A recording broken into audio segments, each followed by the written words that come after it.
Well, my name is Curt Denny. I've lived in Coeur d'Alene 40 plus years. Well, I came to Coeur d'Alene initially, I had just driven through it and I was impressed with it.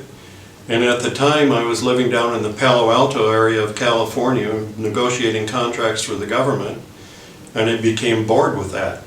I thought, well, I'm going to go into teaching, so I quit my job there and went back to school, went to Eastern Washington University, started my major and minor all over again, and I ended up in Coeur d'Alene, which was my objective for teaching. Why?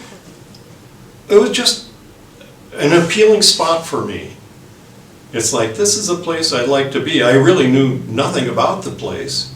It's just, Jesus, beautiful.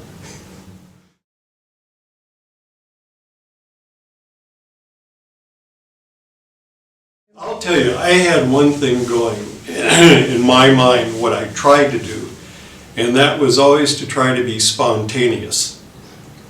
You know, I knew what I wanted to do, but now you put the notes aside and this kind of stuff and just be spontaneous.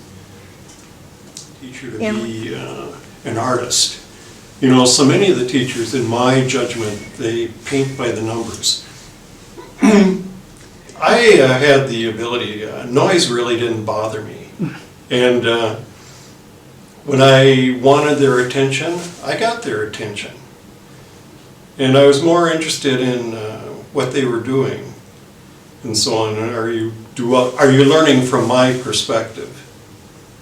You know, and they made a big issue out of chewing gum and stuff, and I could, if I'm working on a math problem with them, they're up there at the chalkboard and stuff, they could be chewing away. I don't even notice it.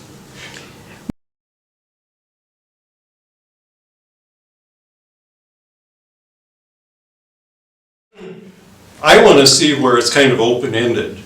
You go where the group wants to go, you know, and try to capitalize on it.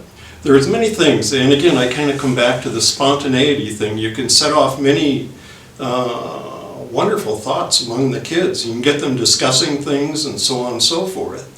Even in reading, you know, you take the type of situation, you know, where there's a frog on the alligator's mouth and so on, and it's like, well, why did they put the frog on the alligator's mouth and so on, and get discussion going.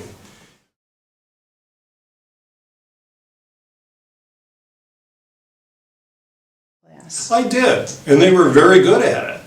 You know, it's so easy to underestimate what they can do, and they can just really excel if given a chance.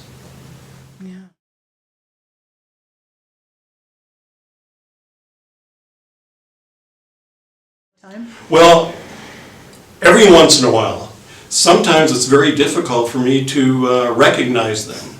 You know, when I knew them, they were 12 years old, and now they're men and women.